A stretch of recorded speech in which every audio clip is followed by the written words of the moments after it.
Hello students. Last lecture में हमने chromosome के स्ट्रक्चर के बारे में पढ़ा था, ठीक है, और उसकी डिफरेंट जो कंपोजिशंस होती हैं, मतलब कि क्रोमोसोम्स में क्या क्या प्रेजेंट होता है, like DNA, RNA and some kind of proteins, that is stone protein and non stone protein. तो वो कितने कितने जो मेजर्स में है, उनकी कितनी कंपोजिशन पर्टिकुलरली जो क्रोमोसोम्स में प्रेजेंट होती है वो देखा था, पेज नंबर 143 पर दिया हुआ है। अब हमारा नेक्स्ट टॉपिक है ultra structure of the chromosomes, ठीक है। तो देखिए, अल्ट्रा स्ट्रक्चर में कुछ इम्पॉर्टेंट जो मॉडल हैं वो प्रेजेंट हैं, ठीक है ना। एक होता है यूनिस्ट्रैंडेड, एक होता है मल्टी स्ट्रैंडेड और एक होता है न्यूक्लियोसोम मॉडल। तो इसमें हमको सबसे मेन जो पढ़ना है वो है न्यूक्लियोसोम मॉडल। तो सबसे पहले हम इन शॉर्ट देख लेते हैं कि अल्ट्रा स्टैंडर्ड मॉडल के अंदर क्या है।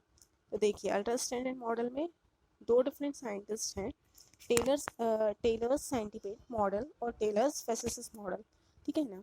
तो टेलर साइंटिफिक मॉडल में क्या है, उन्होंने एक्सप्लेन किया था क्रोमोसोम के मॉडल को अकॉर्डिंग टू ह्यूमन के अकॉर्डिंग क्या था, जो क्रोमोसोम्स होता है वो कैसा होता है, सिंगल होता है, made up of a single and elongated molecules of the DNA. मतलब कि कितनी स्ट्रैंड होती है उसमें, सिंगल। यूनी स्ट्रैंडिंग, यूनी का मतलब क्या है, सिंगल। तो इनके अकॉर्डिंग क्या था कि जो क्रोमोसोम का मॉडल होता है वो कैसा होता है, सिंगल होता है, as well as molecules of DNA जो है सिंगल स्ट्रैंड में प्रेजेंट होते हैं, with a highly coiled associated with histone proteins. मतलब कि सिंगल स्ट्रैंड मॉडल में जो प्रोटीन्स होते हैं वो किस तरीके से होते हैं, हाईली कोइल्ड होते हैं, ठीक है ना। कौन से प्रोटीन होते हैं, obviously histone proteins are there, ठीक है। He further propose the each model has a backbone of protein. उन्होंने ये भी बताया कि हर मॉडल में प्रोटीन की एक बैकबोन प्रेजेंट होती है। DNA fibril is associated with this backbone on both of its sides, looks like the foot of centipede, ठीक है ना, foot of centipede. That is why the model has been named centipede model, ठीक है। एक था Taylor's फ्रीसीस model. इसके according क्या था, सी, इनके अकॉर्डिंग क्या था, each model has two main protein basis. मतलब कि हर एक मॉडल के अंदर, हर एक क्रोमोसोम के पर्टिकुलर मॉडल के अंदर प्रोटीन के कितने बेस हैं, दो बेसिस प्रेजेंट हैं, ठीक है। और डीएनए फाइब्रिल्स जो है वो कैसे कैसे दिख रहे हैं, रॉड लाइक हैं, ठीक है। और वहाँ पर कनेक्शंस हैं दोनों प्रोटीन के बेसिस का, मतलब कि सी, डायग्राम देखते हैं हम इसका। ये देखिए, ये है हमारा फर्स्ट 5.25 साइंटिफिक मॉडल और सेकेंड 5.26 में दिया हो फ्रीसीस मॉडल। मतलब कि इनके देखिए, फर्स्ट मॉडल के अकॉर्डिंग जो डीएनए मॉलिक्यूल्स जो हैं वो कैसे, सिंगल स्ट्रैंडेड, मतलब कि एक सिंगल जो लाइन है वो है ना, ये डीएनए की सिंगल लाइंस हैं। और इनके सेकेंड मॉडल के अकॉर्डिंग क्या है कि डीएनए जो है दो प्रोटीन मॉलिक्यूल्स के बीच में, जो दो बेसिस हैं प्रोटीन के, एक इधर है एक इधर है ना, और उसके बीच में क्या है, डीएनए जो है माइंड है, ठीक है। नेक्स्ट मॉडल है मल्टी स्ट्रैंडेड मॉडल। इसमें एक और मॉडल दिया हुआ है folded fibre model, C, third number पे दिया हुआ है folded fibre model of the DuPraw, ठीक है। इसमें जो प्रोटीन्स हैं, देखिए यहाँ पर दिए ये प्रोटीन मॉलिक्यूल्स, ये डीएनए की चेन है, ये यहाँ पर डीएनएज हैं, ठीक है। ये सब जो है ये प्रोटीन्स हैं, ओके। देखिए, according to this model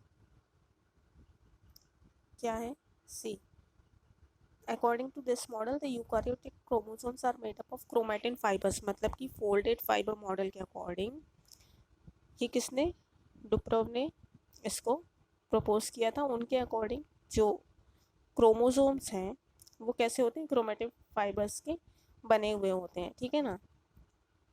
each chromatin fibres contain only one double helix DNA. मतलब कि हर क्रोमैटिन फाइबर के अंदर क्या होता है, एक सिर्फ एक single DNA double helix present होता है, ठीक है।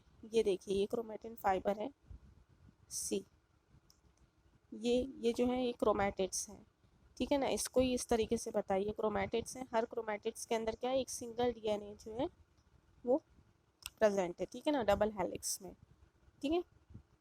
This is highly coiled and coated with the histone and non histone proteins. इसमें कोइलिंग्स बहुत ज़्यादा हैं, ठीक है ना। Each chromatin of the chromosomes contain a single enormously long chromatin fibres, मतलब कि हर क्रोमेटिन के अंदर, हर क्रोमेटिन जो है क्रोमोसोम की, उसके अंदर एक single enormous long chromatin fibre की चेन प्रेजेंट है, ठीक है ना। अब नेक्स्ट हमारा मॉडल है multi stranded model. Multi stranded model में according to this model the chromatin fibers of the each chromosomes is made up of two fibrils, ठीक है ना। क्रोमेटिन्स किससे बने हुए, क्रोमोसोम्स जो है टू फाइब्रस प्रोटीन्स जो है वहाँ पर प्रेजेंट है, ठीक है। सी ये देखिए, ये दिया हुआ है multi stranded model of the chromosomes. यहाँ पर देखिए ये इसके डिफरेंट डिफरेंट एंगल्स दिए हुए हैं। ये डीएनए की डबल चेन है, ठीक है। ये प्रोटीन्स हैं यहाँ पर प्रेजेंट है, ठीक है। तो ये इस तरीके से जो है ये है मल्टी स्ट्रैंडेड मॉडल। मेन जो है वो है न्यूक्लियोसोम मॉडल। तो न्यूक्लियोसोम मॉडल में क्या है, ये मॉडल जो है किसने प्रपोज किया था, कॉर्नबर्ग एंड थॉमस ने इन 1974। इन्होंने क्या एक्सप्लेन किया था, structure of chromatin fibres, chromatin fibre के स्ट्रक्चर को न्यूक्लियोसोम मॉडल ऑफ क्रोमोसोम्स के थ्रू जो है एक्सप्लेन किया गया था। This has been widely accepted all over the world. सबसे जो एक्सेप्टेड मॉडल है, मतलब कि सबसे ज़्यादा जो एक्सेप्टेड मॉडल जो यूज़ किया जाने वाला मॉडल है वो है nucleosome model of the chromosomes, ठीक है ना। According to the this model, इस मॉडल के अकॉर्डिंग क्या था, क्रोमेटिन्स जो हैं वो एक रिपीटिंग यूनिट ऑफ न्यूक्लियोसोम से जो है बने हुए होते हैं, कंपोज होते हैं उससे, मतलब कि उससे उनका स्ट्रक्चर जो है पूरी तरीके से फॉर्म होता है। कुछ इंपॉर्टेंट पॉइंट्स हैं इस मॉडल के, लाइक क्रोमेटिन फाइबर्स जो होते हैं क्रोमोसोम्स के, वो किसके बने होते हैं, डीएनए के और हिस्टोन प्रोटीन्स के। और जो रिपीटिंग यूनिट होती है क्रोमोसोम्स की, उस क्रोमेटिन की, उसको हम बोलते हैं न्यूक्लियोसोम, जिसकी वजह से इसका जो नाम है वो न्यूक्लियोसोम मॉडल ऑफ क्रोमोसोम्स पड़ा है। देखो स्ट्रक्चर कैसा होता है, एक डिस्क लाइक स्ट्रक्चर होता है सी ठीक है। ये देखिए, ये जो है, ये देखिए ये एक न्यूक्लियोसोम है, ठीक है। ये जो है ये न्यूक्लियोसोम्स हैं, ठीक है। अब देखिए सबसे अच्छा तरीका है इसको समझने का, देखो यहाँ पर रिपीटिंग यूनिट होती है क्रोमोटाइन की, ये रिपीटिंग यूनिट्स दिख रही हैं सी, यहाँ पे बहुत सारे क्रोमोसोम्स दिख रहे हैं, ये क्रोमेटिन्स जो है इसकी रिपीटिंग यूनिट्स को ही हम बोलते हैं न्यूक्लियोसोम, ठीक है।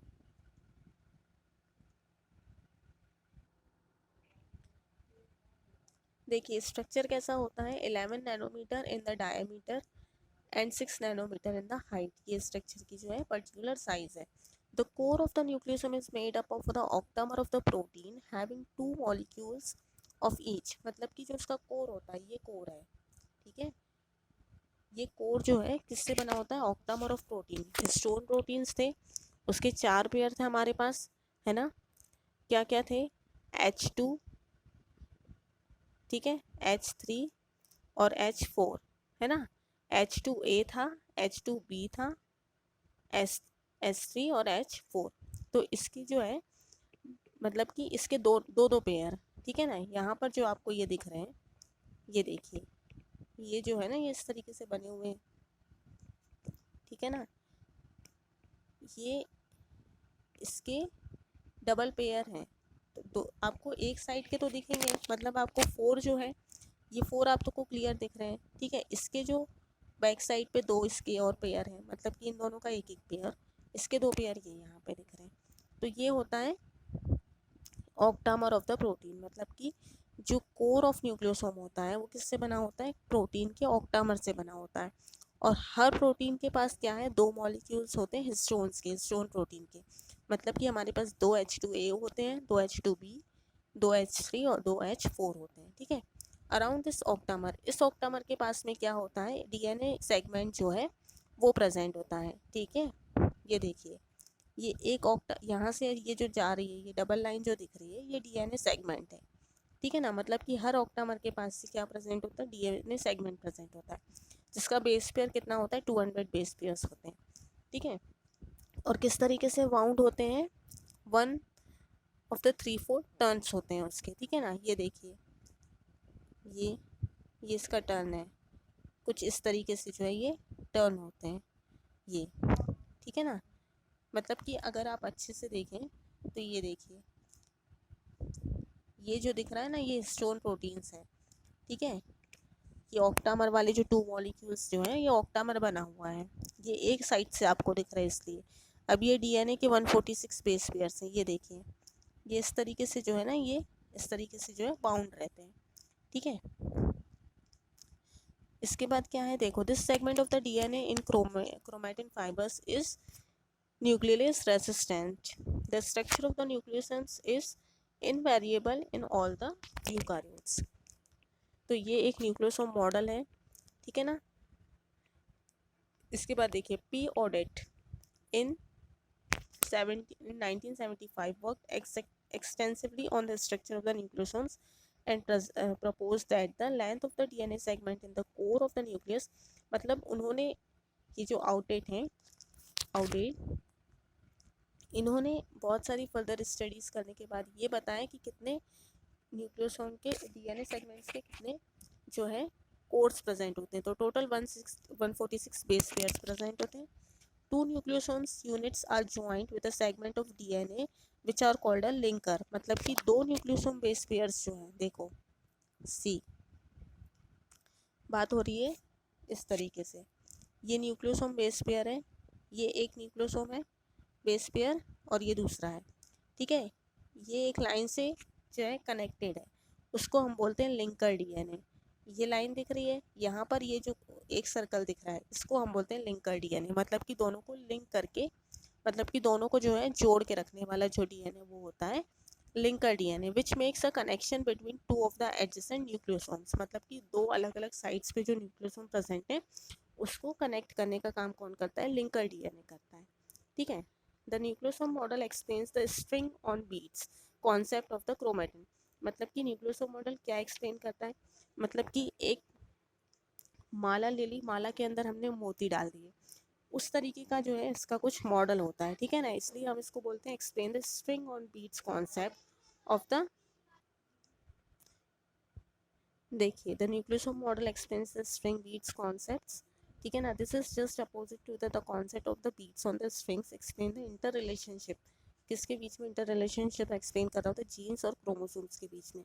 अब देखिए यहाँ पर दिया हुआ है सी, ये तो हो गए कोर प्रोटीन्स, ठीक है ना, 4 जो हिस्टोन प्रोटीन्स के जो 4 डिफरेंट पेयर्स हैं।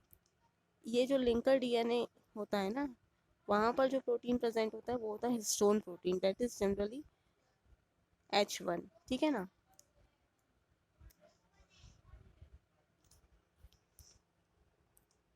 फर्स्ट मॉडल हमने देखा यूनिस्ट्रैंडेड मॉडल, सेकंड था मल्टी स्ट्रैंडेड, थर्ड हमने देखा nucleosome model which is must important, ठीक है ना। जो न्यूक्लियोसोम मॉडल है वही मेन हमको जो है डीप में स्टडी करना, ठीक है। Already wait study solenoid model होता है एक, ठीक है। Aaron clerk the name of the scientist made further electron microscopic studies of the chromosomes and the chromatin, उन्होंने वापस स्टडी की, माइक्रोस्कोपिक स्टडी की और उन्होंने इस मॉडल को जो है प्रपोज किया, solenoid model of the nucleosomes. This model describes the dense compaction of an DNA in the chromosomal chromatids, मतलब कि ये बहुत ही डेंस स्ट्रक्चर है, ठीक है ना। सोलोनॉइड मॉडल जो है this is a very dense structure of an chromosomes, ठीक है। किस तरीके का स्ट्रक्चर है, डेंस स्ट्रक्चर है, मतलब कि क्या क्या है वहाँ पर, DNA in chromosomal chromatids, it further illustrate that the chromatin fibres tightly coiled in the chromosomes and form lump like structure, ठीक है ना। मतलब कि जो क्रोमैटिन्स होते हैं, क्रोमैटिन फाइबर्स होते हैं वो टाइटली कोइल्ड होते हैं क्रोमोसोम्स के अंदर और कैसे स्ट्रक्चर फॉर्म करते हैं, लंप लाइक स्ट्रक्चर, ठीक है। इसका जो एवरेज डायमीटर होता है 300 होता है। इसके बाद सी, पहले भी बताया कि न्यूक्लियोसोम मॉडल जो है वो किससे बना है, प्रोटीन से, ऑक्टामर है, ठीक है ना, प्रोटीन ऑक्टामर है जो कि डीएनए सेगमेंट के साइड पर है, ये इस तरीके से ये ऑक्टामर्स हैं, ठीक है। और कितने बेस पेयर्स हैं, 200 बेस पेयर्स जो है क्या किस तरीके के बाउंड्स फॉर्म करते हैं, 1/3/4 टर्न उसके होते हैं, ठीक है ना। Through the process of super coiling and such nucleosomes with the help of linker DNA easily, मतलब कि इसी के तरीके से जो है इजीली कौन सा स्ट्रक्चर उन्होंने ऑब्टेन किया, मतलब कि किस स्ट्रक्चर की स्टडी की, सोलोनॉइड मॉडल की। अब नेक्स्ट हमारा टॉपिक है कार्योटाइप, नेक्स्ट लेक्चर में कंटिन्यू करेंगे। Thank you.